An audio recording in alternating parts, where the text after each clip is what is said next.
Joining us now from his district in Tulare, California, the chairman of the House Intelligence Committee, Devin Nunes. Mr. Chairman, I want to start with these leaks that President Trump has been so angry about, coming from all kinds of different places. Help people understand the difference between a leak that is just kind of something an administration doesn't want to see and a leak that is illegal or would be the subject of investigation, as you've asked the FBI to investigate.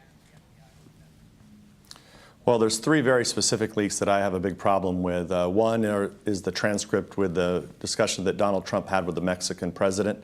Two is the conversation that he had with the Australian Prime Minister.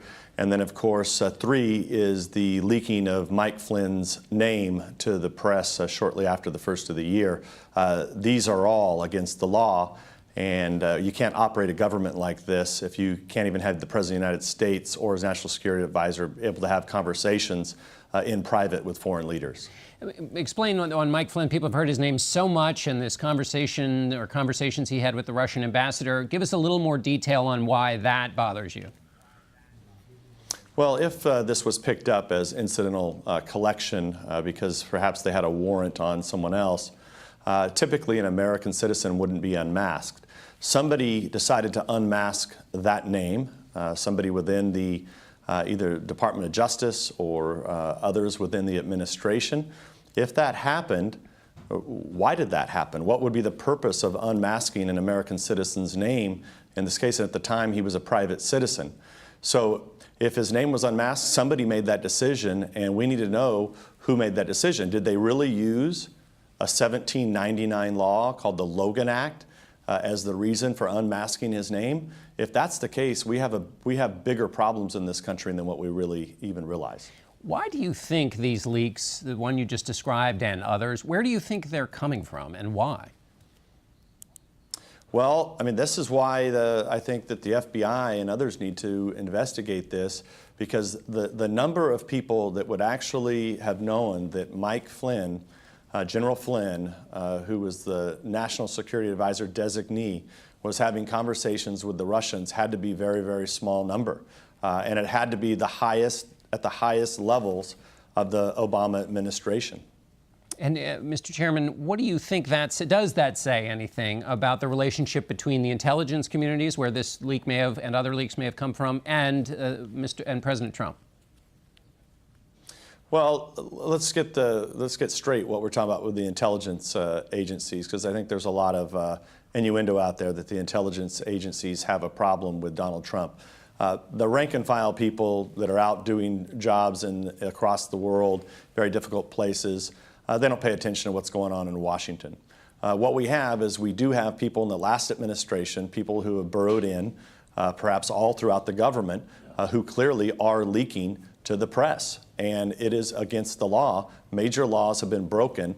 If you believe the Washington Post story that said there were 9 people who said this, well, these are 9 people who broke the law. Mr. Chairman, I wanted to get back to what you said about those who had burrowed in the intelligence agencies, maybe holdovers from or supporters of President Obama's. Is that something you're going to look into with your committee in terms of those people who were burrowed in? No, we won't. But one of the things on this Russia issue, John, that is important is that the House Intelligence Committee has long been conducting ongoing investigations into Russia. And in fact, a year ago, I publicly stated that the biggest intelligence failure since 9/11 was our failure to understand Putin's plans and intentions. At the time, the administration balked at that. The IC ignored it. And it wasn't until after they lost an election that they started to pay attention to Russia. So I'm happy that they're paying attention to Russia now. I'm happy the American people are paying attention to Russia. There are Russia hawks now. I think there's more Russia hawks in Congress than there are congressmen and senators. And so we're happy to expand this investigation. I welcome it. However, we are not going to go on witch hunts against the American people, against American citizens.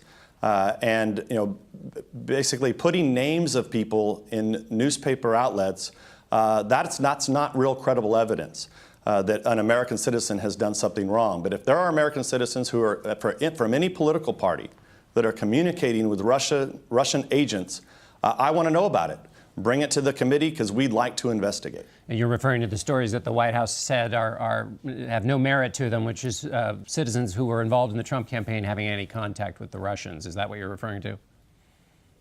That's correct. As far as I know, our law enforcement agencies don't have that information. So is there someone else that has this information? But I would think I'd like for these people to bring this information to me so that we could investigate. Is your committee going to investigate Michael Flynn? The Senate Intelligence Committee is investigating him. Will yours? Well, we'll investigate. What I've said is we'll follow the facts wherever they lead. So if there's credible evidence against General Flynn that he's done something wrong, we'd love to do that. But the fact of the matter is, I don't see any evidence that he actually discussed Russia sanctions dealing with the annexation of Crimea and the invasion of Ukraine.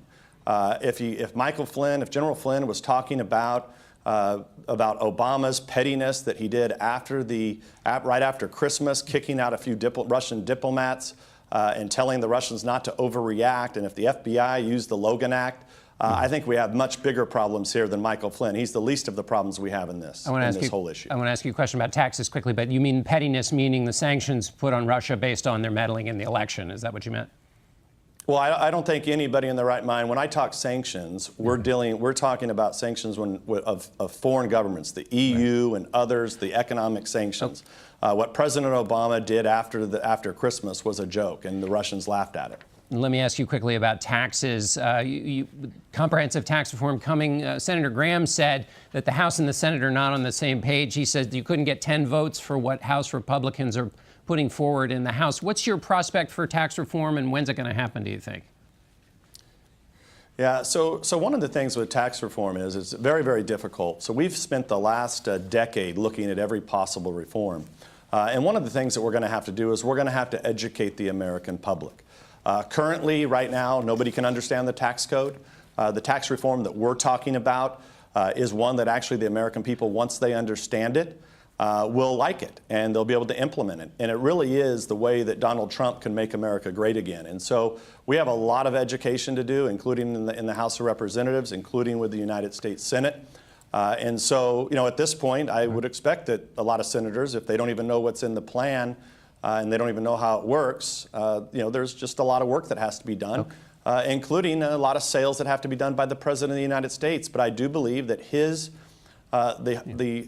fate of the American people and our economy relies on us getting fundamental tax reform done, blowing up this existing tax code, and moving to a clean, transparent system that's fair for all Americans. All right, we'll have to leave it there. Thank you very much, Mr. Chairman.